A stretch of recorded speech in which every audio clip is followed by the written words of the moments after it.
start out by telling us what happened yesterday? About 5:30 yesterday afternoon, we received a call, a 911 dispatch call that there was a gunshot victim on the interstate. We dispatched numerous units to the scene.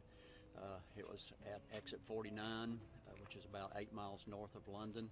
When our units arrived on scene, they noted several vehicles parked on the shoulder with emergency flashers going, windows shot out, obvious bullet holes in the vehicles, and as many as 5 people injured, some of them very severely injured.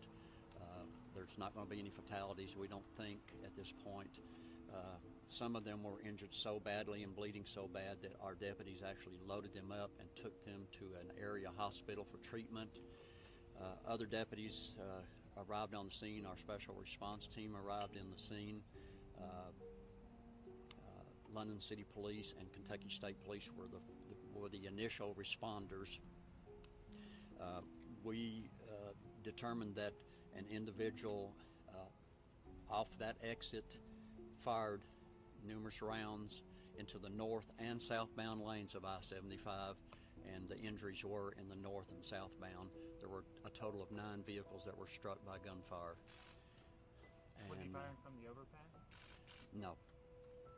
And was he in a car by himself? Like, was that vehicle at the scene? Don't really have a car at this point. Was he standing on the side of the road, or? We don't know. Just to be honest with you, really don't know. A lot of information is very sketchy right now. Everything was chaotic up there. We received different reports of different things. Some of them did not pan out. The person of interest that we've put out is pretty good information. We're not listing him as a suspect at this point, but he probably will more than likely be a suspect before day's end. Can I ask you why hasn't he been listed as a suspect so far? We just don't have enough information to indicate that he for sure is the individual. There's no video footage of anything. We can't pin him down as a suspect at this point. How did you guys identify him? Can't get into that at this point.